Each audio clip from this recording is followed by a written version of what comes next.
নমস্কার। আপনারা কি জানেন ভারতবর্ষে এখন ডিজেল বিক্রি হচ্ছে 90 থেকে 95 টাকা লিটার। ভারতবর্ষের প্রত্যেকটা মানুষ 1 লিটার ডিজেল কিনছে 90 থেকে 95 টাকা লিটারে। আর আমাদের ভারত সরকার সেই ডিজেল বিক্রি করছে বাংলাদেশকে 50 টাকা লিটারে। আপনারা জানেন? জানেন না। ভাবুন। নমস্কার। আজকের আবার একটি নতুন প্রতিবেদন নিয়ে হাজির আমার পলিটিক্স টপিক চ্যানেলে আপনাদের সামনে। একটু ধৈর্য ধরে শুনবেন আজকের প্রতিবেদনটা একটু অন্যরকম। আর যদি ভালো লাগে আমাকে দয়া করে আপনাদের কাছে বিনীত অনুরোধ, চ্যানেলটিকে সাবস্ক্রাইব করে রাখবেন যাতে নিত্য নতুন ভিডিও আপনারা পান। যাক, আজকের বিষয়টি হলো, একজন রাম মন্দির বানিয়ে দেশের প্রধানমন্ত্রী হয়ে মসনদে বসে আছেন, যিনি আমাদের চালাচ্ছেন। আরেকজন বর্তমানে পশ্চিমবাংলার বুকে বাবরি মসজিদ করে তিনি মুখ্যমন্ত্রী হতে চাইছেন। এই দুটো বিষয় নিয়ে এমন কিছু কথা আছে যা শুনলে আপনারা অবাক হবেন এবং আপনাদের অনেক কিছু জানার আছে। এই সাধারণ ইউটিউবারের মাধ্যমে একটু প্রশ্নগুলো আপনারা, এটা আমার প্রশ্ন, আপনাদের কাছে কিছু থাকবে, আপনারা শুনবেন এবং আপনারা আপনাদের মতো মন্তব্য করবেন, যেটা আপনাদের পক্ষে জানা অবশ্যই দরকার। কারণ আমরা সবাই ভারতবাসী, দেশকে ভালোবাসি, দেশের স্বার্থে অনেক কিছু জেনে রাখা দরকার এবং সময় মতো প্রতিবাদও করা দরকার। তার জন্যই আপনাদের সামনে এই ভিডিওটি নিয়ে এসেছি। ভালো লাগলে অতি অবশ্যই আমার চ্যানেলটিকে সাবস্ক্রাইব করবেন, পাশে থাকবেন, নিত্য নতুন ভিডিও পেতে আপনাদের সহযোগিতা করব। আপনাদের সহযোগিতা করার জন্য বা আপনাদের নিত্য নতুন তথ্য তুলে ধরার জন্যই আমার ভিডিও করা। এবং আপনারা যদি আমাকে সাবস্ক্রাইব করে পাশে থাকেন তাহলে আমারও উৎসাহ বাড়বে নিত্য নতুন ভিডিও আপনাদের উপহার দিতে। ভালো মন্দ বিচার করবেন আপনারা। আমি ন্যায় কথা এবং ন্যায্য অধিকার নিয়েই ভিডিও বানাই, আপনাদের সামনে তুলে ধরি। কোনো দলের চাটুয়াগিরি করে আপনাদের ভুল তথ্য দেওয়ার জন্য ভিডিও করি না। যাই হোক, অনেক কাণ্ডের মধ্যে দিয়ে ভারতবর্ষে একটা টাইমে যখন কংগ্রেস দেশ শাসিত ছিল, সেই সময় রাজীব গান্ধী প্রধানমন্ত্রী ছিল। আপনারা জানেন, বাবরি মসজিদের তালা ভেঙে সাধু সন্তরা, সাধারণ মানুষ, বিশ্ব হিন্দু পরিষদের কিছু মানুষজন সবাই মিলে বাবরি মসজিদ ভাঙে এবং একটা বিতর্ক চলে, যা দীর্ঘদিন কয়েকশো বছর আগের থেকেই কেসটা চলে কোর্টে। ওখানে রাম মন্দির ছিল, বাবরি মসজিদ করা হয়েছে, আর মুসলিম সম্প্রদায়ের মানুষ বলেছে না, ওটা আমাদেরই বাবরি মসজিদ, বাবর করে গেছিল। যাই হোক, সেই বিতর্কের অবসান ঘটিয়ে রাম মন্দির হয়েছে, প্রতিষ্ঠিত হয়েছে। যে অঞ্চলটিতে রাম মন্দির হয়েছে সেখানে বহু মানুষের বসবাস ছিল, বহু ব্যবসায়ী ছিল, ছোটোখাটো জীবনযাপন করতেও সাধারণ মানুষের বসবাস ছিল। তাদের সব ভেঙে চুরে তছনছ করে মাঠ পরিষ্কার করে নিয়ে আজকে রাম মন্দির হয়েছে। অনেকে খুব উৎসাহ এবং আনন্দের সহিত ভাবছে আমার দেশে রাম মন্দির করেছে, মুসলিম সম্প্রদায়ের মুখে একটা চাটা মারতে পেরেছে, বাহাদুরিতে ছাতি খুলে যাচ্ছে। 56 ইঞ্চি ছাতি তাদের প্রধানমন্ত্রী, মানে আমারও প্রধানমন্ত্রী, আমার দেশের প্রধানমন্ত্রী, তার সাথে তাদের অন্ধভক্তদেরও ছাতি 56 ইঞ্চি হয়ে গেছে। আচ্ছা, রাম মন্দির করে কি পেয়েছেন? রাম কি বলে গেছিল যে আমার ওখানে মন্দির ছিল বা মন্দির করতেই হবে? সাধারণ মানুষের বাসস্থান ভেঙে, সাধারণ মানুষকে ব্যবহার করে, সাধারণ মানুষের ব্যবসা বাণিজ্য ভেঙে দিয়ে বলেনি। করেছেন, হিন্দু ধর্ম প্রতিষ্ঠিত, হিন্দু ধর্মের একটা মন্দির হয়েছে, খুব ভালো।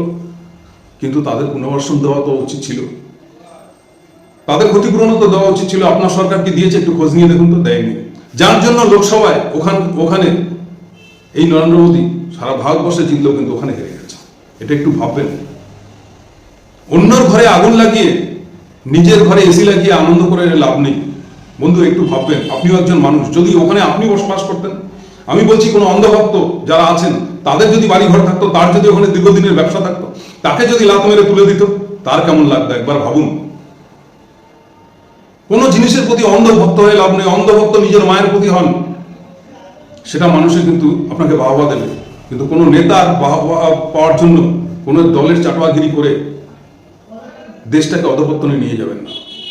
এবং আমি প্রথমেই বলেছি, আপনারা কিছুদিন আগে দেখেছেন এক সনাতনী হিন্দুকে গাছে ঝুলিয়ে অগ্নিদগ্ধ করে কিভাবে মেরেছে।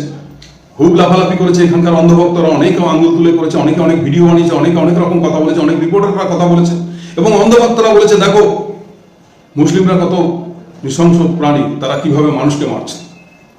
ঠিক বলেছেন, আমারও খারাপ লেগেছে, আমিও ভিডিও করেছি। তা আমি ভিডিওটা একটু অন্যভাবে করেছি, যে কেন আমাদের প্রধানমন্ত্রী এখন চুপ। বুকের পাটা তো ওনার 56 ইঞ্চি, বাংলাদেশকে নাকি চুটকি মেরে অনেক কিছু করে দিতে পারে, কিন্তু উনি না প্রেস কনফারেন্স করেছে, না দুটো কথা বলেছে। উল্টো সেই দেশকে এই মুহূর্তে উনি 50 টাকা লিটারে ডিজেল দিচ্ছে, দেশের জনগণকে দিতে পারছে না। এরা নাকি দেশভক্তি।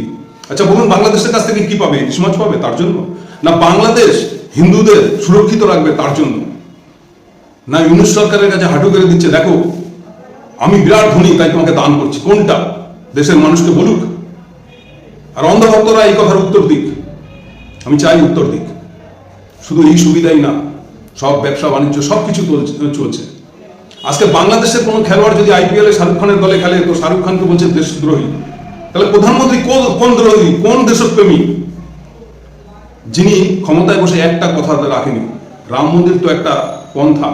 রাম মন্দির যারা বাবরি মসজিদ নিয়ে কেস করেছিল, আমি মুসলিম সমাজকে বলি, তারাও রফা করেছেন, যে কেসটাকে রফা করেছেন, তবেই জাস্টিস ওইরকম চার্জ দিয়েছেন যে তোমরা কিছুটা অংশ নিয়ে বাবরি মসজিদ করো আর আমাদেরকে ছেড়ে দাও, তাহলে এই রাজনীতি হবে, আমাদের ভোট ব্যাংকটা সঠিক থাকবে এবং তার বিনিময়ে অর্থ নাও, না হলে এরকম রায় হয় না। ভাবুন, একটু ছোট মাথায় অল্প বিদ্যায়ও ভাবুন। আপনি বেশি লেখাপড়া করে ফেলেছেন বলে সবকিছু জেনে গেছেন তা নয়, ভাবার সময় এসছে। দেশ কিন্তু অধঃপতনে যাচ্ছে, একদিন ধাক্কা আপনারও লাগবে, যত বড়ই আপনি অন্ধভক্ত হন না কেন। কারণ সেই বাংলাদেশকে না একটা হুমকি দিতে পেরেছে, না কিছু কথা বলতে পেরেছে, না কোনো টু শব্দ করতে পেরেছে। হাসিনাকে এনে কি বাহাদুরিটা করেছে? এখানে হাসিনা কি মুসলিম সম্প্রদায়ের মানুষ নয়? সেই হাসিনাকে এসে এনে আশ্রয় দিতে পেরেছে। আর আমার দেশের সম্পদ শাহরুখ খান, তাকে বলছে দেশদ্রোহী। শুধু এরকম শাহরুখ খানকেই নয়, যে এই সরকারের বিরুদ্ধে মুখ খুলবে, তাদের অনাচারের কথা যদি তুলে ধরে, তাকেই দেশদ্রোহী না হলে পাকিস্তানি বলে ফেলবে। ভাবুন, এই সরকার রাম মন্দির তো দিয়েছে, রাম মন্দিরের পিছনের কাহিনীটা একবার ভাবুন। যে রাম মন্দির আপনি সহজে পেয়ে গেছেন, দেশের যত বড় বড় বিজনেসম্যান, টাকা বিড়লা, সবাই কোটি কোটি টাকা তাদের থেকে নেওয়া হয়েছে। মানে সবই হচ্ছে টাকার খেলা, কোনো না রাম না কিছু। আর একটা কথা বলে রাখি, এত মুসলিম বিদ্বেষী দেখান, এত হিন্দুবাদী দেখান, এত লেজ ছাড়া বাঁদর ছেড়ে রেখে দিয়েছেন, যারা কিছুদিন আগে 25শে ডিসেম্বর চার্চে গিয়ে নানা রকম অশান্তি করেছে। বাংলাদেশের এক মুসলিম ছিল, সে এখন এখানে এসে সাধু বেশে এক চার্চে গিয়ে এক ফাদারের গাল টিপে ধরে বলছে, বল মাদার মেরি কি করে প্রেগনেন্ট হয়েছিল, তোরা তাকে ভগবান মানিস? এখানে এসব চলবে না, জয় শ্রীরাম বলতে হবে, রাম জয় শ্রীরাম বল। তাকে প্রাধান্য দিচ্ছে, তার বিরুদ্ধে এই বিজেপি গভর্নমেন্ট বা আমাদের নরেন্দ্র মোদী কোনো ব্যবস্থা নিচ্ছে না, যা খুশি তাই করে বেরিয়েছে। প্রত্যেকটা চার্চে গিয়ে এক একটা এই কট্টরবাদী হিন্দুবাদী সংগঠন তারা গিয়ে তাণ্ডব চালিয়েছে। তার বিনিময়ে আজকে নেদারল্যান্ড থেকে শুরু করে নিউজিল্যান্ড, অস্ট্রেলিয়া বিক্ষোভ করছে এবং কানাডায় 2জন ভারতীয় নাগরিককে মেরে দিয়েছে। বহু দেশের সাথে শত্রুতা তৈরি করে নিয়েছে। নরেন্দ্র মোদীর কাছে জবাব চাইছে, আপনার দেশে এই হনুমানগুলো কারা? আপনি এখানে এসে মুসলিম প্রেমী কথা বলেন আর আপনার দেশে এসব করছেন। এর থেকে বাড়াবাড়ি করলে একটা ভারতবর্ষীকে এখানে ঠাই দেবো না, তাদেরকে গলা টিপে মেরে দেবো। নরেন্দ্র মোদী চুপ, কোনো কথা বলতে পারেনি। জানেন কি ফুটানি মারছেন নিজের দেশে বসে? হ্যাঁ, নিজের ঘরের সামনে কোনো খ্রিস্টানকে দেখলে পাথর ছুটছেন আর নিজেদের বড় হিন্দুবাদী বলছেন। ক্ষমতা থাকলে এর উত্তর দিন। একসার এরকম করে যাচ্ছেন। আর এই প্রধানমন্ত্রী এক রাম মন্দিরের নামে বসে দেশপ্রেমীর কথা বলছে। হ্যাঁ, কাতারে গিয়ে, আরবে গিয়ে মোল্লাদের সাথে বসে বিরিয়ানি খাচ্ছেন আর বলছে আমার দেশ গণতন্ত্রের দেশ, যেরকম হিন্দুর দেশ সেরকম মুসলিমের দেশ। আর এখানে হিন্দু সেজে, মুসলিম বিদ্বেষী, খ্রিস্টান বিদ্বেষী সেজে তাণ্ডব চালাচ্ছেন। আপনার উড়িষ্যাতে কোনো বাংলায় কথা বললে তার আধার কার্ড চাইছেন, মুসলিম হলে তাকে পিটিয়ে মারছেন জয় শ্রীরাম বলা নিয়ে। দিল্লির বুকে মন্দির ভাঙছেন। 27 বছর ক্ষমতায় আসার পর মাংসের দোকান বন্ধ করে দিচ্ছেন, মাছের দোকান বন্ধ করে দিচ্ছেন, প্রত্যেক দোকানে রামের ঝান্ডা লাগাতে বলছেন। কি চাইছেন টাকে? এবং বাঙালি দেখলে চিচি করছেন। ছত্তিশগড়ে বলছেন বাঙালি আবার হিন্দু নাকি, বাংলা কোনো ভাষা নাকি? আরে কত বলবো এই নমুনা। এর পরেও বলছেন এরা দেশপ্রেমী, এরা মানুষপ্রেমী, বাংলা আসলে সোনার বাংলা তৈরি করে দেবে। হ্যাঁ, একের পর এক অঘটন করে যাচ্ছে। জিএসটি থেকে শুরু করে, নোটবন্দি থেকে শুরু করে অনেক গল্প দিয়েছেন, 15 লক্ষ টাকা থেকে। আর একটা করলেই গুজরাট মডেল বানাবেন, গুজরাট মডেল বানাবেন, ইউপি মডেল বানাবেন, যোগীরাজ্যের মতন শাসন দেবেন। বলছেন কিসের যোগীরাজ্যের শাসন? হ্যাঁ, যোগীরাজ্যে কাউকে মুখ খুলতে দেন না, কি হিন্দু কি মুসলিম বললেই বুল্ডেচার চালিয়ে দেন। সেখানে ধর্ষণ, গণধর্ষণ, রেপ, মার্ডার, চাকরি চুরি, কোনটা হয়নি যোগীরাজ্যে? সব হচ্ছে। নমুনা দেবো, নমুনা দিলে এই ভিডিও 2 ঘন্টা ধরে চলবে যদি তথ্য তুলে ধরি। যোগীরাজ্য থেকে চাকরির জন্য পরীক্ষা দিতে আসছে পশ্চিমবাংলায়, তখন কেউ বলছে তোমাদের ওখানে পরীক্ষা, বলছে পরীক্ষা টরীক্ষা ওখানে কিছু হয় না, ওখানে শুধু একটাই জিনিস চলে, সেখানকার ছাত্রছাত্রীরা বলছে সেটা হচ্ছে যোগী বাবার বুলডোজার। শোনেননি?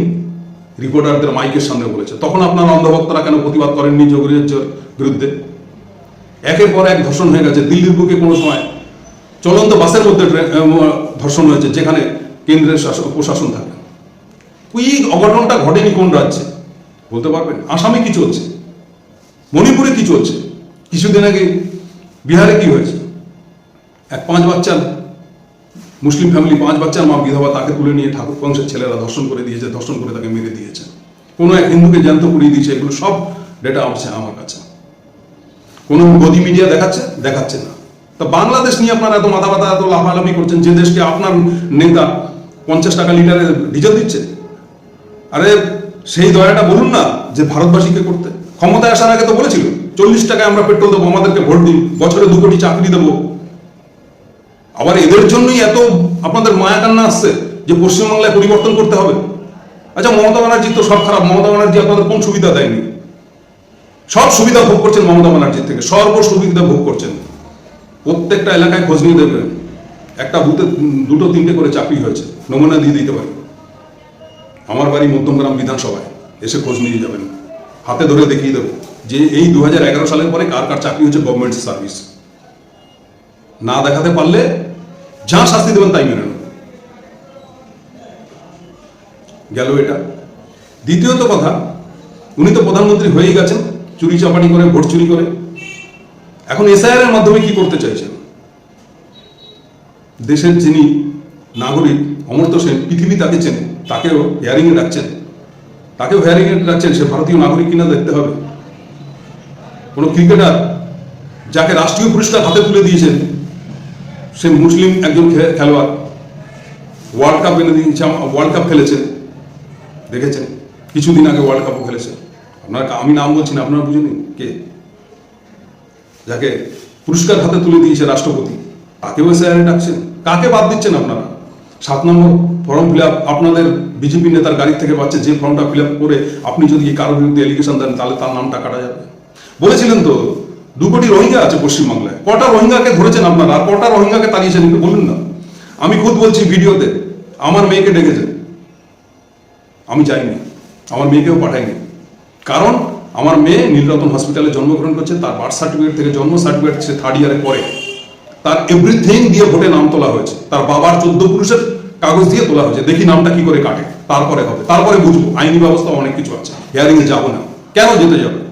একজন ভারতীয় নাগরিক যার জন্মকর্ম, তার বাবার জন্ম থেকে শুরু করে এখানে সর্ব সার্টিফিকেট দিয়ে তার নামটা তোলা হয়েছে, আজকের কেন এত বছর পরে তাকে হিয়ারিংয়ে ডাকবে? সে 2বার ভোট দেওয়া হয়ে গেছে, তার ফাজলামও পেয়েছেন। হ্যাঁ, তামাশা। লোককে শুধু লাইন দেওয়াচ্ছেন, যবে থেকে আপনি প্রধানমন্ত্রী হয়েছেন কিছু তো দিতে পারেননি। গরু গাদার মতো লাইন দিয়েছেন শুধু, ব্যাংকের থেকে শুরু করে যেদিন থেকে এসেছেন 2 দিন বাদ একটা করে কাগজ। অপেক্ষা করুন, এরপরে বলবে আধার কার্ড আবার চেঞ্জ হবে। ওনারা খেয়ে বসে কাজ নেই। মানুষকে শুধু উনি কিছু দিতে পারছেন না, সারা দেশ সারা পৃথিবীকে ভারতের অর্থ বিলিয়ে বেড়াচ্ছেন, দেশটাকে বিক্রি করে দিচ্ছেন, আর ভারতের মানুষকে শুধু লাইন দিয়ে ব্যস্ত রাখছেন। ফাজলামও পেয়েছেন। হ্যাঁ, গেল সেটা। প্রধানমন্ত্রী সম্বন্ধে তো রাম মন্দির করে কি করেছে বললাম। এরপরে আসছি পশ্চিমবাংলায় আর কিছুদিন পরেই এই 26-এ বিধানসভার ভোট। তাই পাগল হয়ে পড়েছে, সারা ভারতবর্ষটাকে দখল করতে হবে। সারা ভারতবর্ষটাকে দখল না করলে আমার খিদে মিটছে না। সোনার বাংলা করবো। আরে সোনার বাংলা করবেন তো বিহার করুন, ইউপি করুন, আসাম করুন। সেগুলো চায় না সোনার। সেগুলো কি ছাইয়ের চাইছে সেখানকার জনগণ? সেখানকার জনগণকে চাকরি দিন, সেখানকার জনগণকে কাজ দিন। কেন আপনার ইউপি বিহারের মানুষ এখানে পরিযায়ী শ্রমিক হয়ে আছে? বাংলাতে উড়িষ্যা কত মানুষ এখানে খেটে খাচ্ছে। কি আমরা এখন আপনাদের অন্ধভক্তদের মতন কি তাদেরকে পেটাবো? আমরা বাঙালি হয়ে বলছি। বাংলার নেতাজি সুভাষ থেকে শুরু করে মহান মহান ব্যক্তি স্বাধীনতা সংগ্রামী ছিল, আর আপনারা ছিলেন দেশদ্রোহী। আর আজকে আপনারা সেই সব মানুষকে তুলে, সেই সব মহান মানুষদের তুলে নানা রকম কটু কথা বলছেন। লজ্জা হয় না আপনাদের? আর একজন বাঙালি ব্রাহ্মণ ঘরের মহিলা, তাকে মুসলিম দোষণ বলে মমতাজ বেগম থেকে শুরু করে কোনো কিছু বলতে বাকি রাখেননি। এবার আপনি বলবেন তার জীবনে কিছু খারাপ হয়নি? হ্যাঁ, খারাপ হয়েছে। চাকরি চুরি যদি হয়ে থাকে, সারা ভারতবর্ষে চাকরি চুরি হয়েছে, এবং চাকরি চুরি করেছে তাকে শাস্তি দিন, তাকে জেলে পুজিয়ে মারুন, যা কিছু করুন, তাকে ফাঁসি দিন। আমরা তার পক্ষপাতিত্ব করবো না, আর তাকে ডেকে এনে টিকিটও দেওয়া হবে না। অনুব্রত মণ্ডলের কথা বলবেন? অনুব্রত মণ্ডল যদি গরু চুরি করে টাকা ইনকাম করে থাকে, তা আপনি কি করছিলেন? আপনি খৈনি বানাচ্ছিলেন বর্ডারে। সব তো শোনা আপনার। কয়লা চোর ভাইপোকে বলছেন কয়লা পাহারা দেয় কে? সেন্ট্রাল বাহিনী। কি করছিল তারা? গাঁজা খাচ্ছিল। মানুষকে ভুল বোঝানোর আর জায়গা পান না, হ্যাঁ, বানাতে হয় না। কি করেছিলেন? এর আগের ইলেকশনে 2021-এ ভাইজানকে প্রোডাক্ট করে পাঠিয়েছিলেন, মুসলিম ভোট কেটে আপনারা জিতবেন। এইবারে আর একটাকে তৈরি করেছেন, হুমায়ুন কবিরকে, আর এক প্রোডাক্ট, মুসলিম প্রোডাক্ট। কি দেখেছেন কিছুদিন আগে বিধানসভায় তিনি হিন্দুদের বিরুদ্ধে হুক্কার তুলেছে, মুর্শিদাবাদে দাঁড়িয়ে বলেছে হিন্দুদেরকে যদি চ্যাংদোলা করে আমাদেরকে গঙ্গায় ফেলে শুভেন্দু, এখানে হিন্দুদেরও বিধায়ক আছেন, অমুক আছে তমুক আছে, আমি রক্তবর্ণা বইয়ে দেবো। এই তো পেয়ে গেছেন মুরগি। কেন আপনারা চান এরকমই, শুধু মুসলিমরা কিছু হিন্দু বিরোধী কথা বলুন, আর আপনারা খুন খামারি দাঙ্গা বাজিয়ে শুধু বলবেন হিন্দু খাত্রে মেয়ে। হিন্দু যদি খাত্রে মেয়ে থাকে, তাহলে দেশের স্বরাষ্ট্রমন্ত্রী হিন্দু, দেশের প্রধানমন্ত্রী হিন্দু, 101 মন্ত্রী হিন্দু। তাহলে এক কাজ করি, যখন হিন্দু ক্ষমতায় থাকাকালীন হিন্দু খাত্রে মেয়ে থাকে, তাহলে মুসলিমকে প্রধানমন্ত্রী করে দিন। হিন্দু আরামে থাকবে, মুসলিম খাত্রে মেয়ে আসবে। আপনাদের বোকা বানানোর যদি বাস্তব এরকমই হয়, তাহলে সেটা করি। তার জন্য মানুষকে কি বোঝাতে চাইছেন? মুসলিম হচ্ছে আমাদের জন্য খতরা। তাই দেখো, মমতা ব্যানার্জির দলের লোক বাবরি মসজিদ করছে আবার করে। অতএব হিন্দুরা সব একটা হও, আমাদেরকে ভোট দাও, আর ও বাবরি মসজিদ বানাবে। কিন্তু বাবরি মসজিদ বানাবার অর্থটা কোথা থেকে আসবে? ঘুর পথে পিছন থেকে অমুকে 200 কোটি দিচ্ছে, 1 কোটি দিচ্ছে, 3 কোটি দিচ্ছে। কোনো বান্দা দিচ্ছে না, সব বান্দাই বিজেপির ঘুরে কারো নাম করে ঘুর পথে হুমায়ুনকে দিচ্ছে। আর হুমায়ুন বলছে, সাবাস বেটা, রাজনীতি করতে এসছো কি করতে? পয়সা কামাতে। তোমার টাকার উপর বিছনায় শুয়ে থাকবে, তুমি শুধু এই চালিয়ে যাও। না হলে হুমায়ুন কবিরের মতন লোক বলতে পারে আমাকে 100টা সিট দিন, তাহলেই আমি মসজিদ করতে পারবো। এই 100টা সিট দিস মানে? পূর্বে কি এরকম বলেছিল নাকি যে 100টা সিট দিলে আমি তবে বাবরি মসজিদ বানাতে পারবো? তুমি এরকম কথা বলনি। যেদিন করে স্থাপিত করতে যায় সেদিন করে বলিনি। তারপরে বয়ান কি ছাড়লো? 90 থেকে 100টা সিট দিন, তবেই আমি বাবরি মসজিদ বানাতে পারবো। আরে বাবরি মসজিদ যদি বানাও, তুমি বানাও, একটা কেন 100টা বানাও। ভোটের দরজা থেকে সরে গিয়ে নাটক করে ভোট নিয়ে একটা সিট জিতে তখন বলবে আমাকে তো জেতায়নি, আমি কি করে বাবরি মসজিদ করবো? আর এই কোটি কোটি টাকার হিসাবের কোনো নয় ছয়। ওখানে ইট পড়ে আছে, অমুক পড়ে আছে, নিয়ে চলে যাও। জমি এখনো কেনা হয়নি, কোর্ট পারমিশন দেয়নি বলে ভোট পাল্টি। মানুষ, মুসলিম সম্প্রদায়ের মানুষকে পুরো গান্ডু বানাবার একটা রাস্তা খুলে বসছে। বাহ, কি সুন্দর। বিজেপি এই গোপে তা দিচ্ছে, মানে গাছে কাঁঠাল গোপে সর্ষের তেল লাগাচ্ছে, যাতে আঠা না লাগে। কি এইভাবে মুসলিম ভোট ভাগ হয়ে যাবে, আর আমরা ঢ্যাং ঢ্যাং করে জিতে যাব। বাবরি মসজিদও তৈরি হবে, মমতা ব্যানার্জি ক্ষমতার থেকে সরে যাবে। একটু ধারণাটা ভুল আছে। বা আজকে হুমায়ুন 10 মিনিট বাদ তার ভোট পাল্টি যাচ্ছে। কি বালিগঞ্জে প্রার্থী দাঁড় করিয়ে দিল, দল ঘোষণার সাথে সাথে প্রার্থী দাঁড় করিয়ে দিল। প্রার্থী একদম স্টেজে উঠে মাইক নিয়ে লাফালাফি করলো। 24 ঘন্টা না যেতে যেতে প্রার্থীর নাম বদল। কেন না, প্রার্থীর অনেক ভিডিও ভাইরাল হয়ে গেছে মদের গেলার সাথে। প্রার্থী অশ্লীল পোশাক পরে ঘুরে বেড়ায়, অশ্লীল ভিডিও বানায়। ও প্রার্থী চলবে না। কি আমার মামাকে দাঁড় করিয়ে দেবো চাইছেনটা কি? মানুষকে, পশ্চিমবাংলার মানুষকে, জনগণকে কি ভাবছেন আপনারা? গরু ছাগল? হ্যাঁ। আর একটা কথা বলি, মোদী সরকারের গল্প। পশ্চিমবাংলার হিন্দুদের বলছে গোমাতা, গরু আমাদের মাতা, গরুকে পুজো করো, মুসলিমকে খেতে দেবে না, মুসলিম হিংস্র তাই গরু খায়, ওদেরকে মারো ধরো তাড়াবো। আর এদিকে কি করছে? শান্তিপ্রিয় মুসলিম কান্ট্রি ওমান, যেখানে একটা ধুলো দেখা যায় না রাস্তায়, আপনি টাকার বস্তা রাস্তা থেকে নিয়ে গেলেও কেউ ছিনতাই করার লোক নেই, যেটা এত শান্তিপ্রিয়, এত সুন্দর প্রশাসন ব্যবস্থা সেখানকার। গুগলে সার্চ করে দেখবেন। সেই দেশে প্রধানমন্ত্রী গিয়ে, নরেন্দ্র মোদী গিয়ে এই গরুর মাংস তাদের কশো কুইন্টাল করে প্রত্যেক মাসে দেবে, সেই চুক্তি করে আসে। তাহলে সেইগুলো গরুগুলো কেটে প্যাকিং করে সেই যে পাঠাবে, সেই গরুগুলি কি মরছে না? তখন কি গোমাতা হত্যা হচ্ছে না? ভাবুন ভারতবর্ষের মানুষকে এসব জনগণরা কতটা বোকা বানাতে চাইছে, কতটা বোকা ভাবে। আর তাদেরই প্রোডাক্ট হচ্ছে এই এখন হুমায়ুন কবির, যে 10 মিনিট বাদ নিজের ভুল বদল করছে, যে নিজের কথা বলতে গেলে তোতলায়, কখন কি বলে নিজেই জানে না আগে।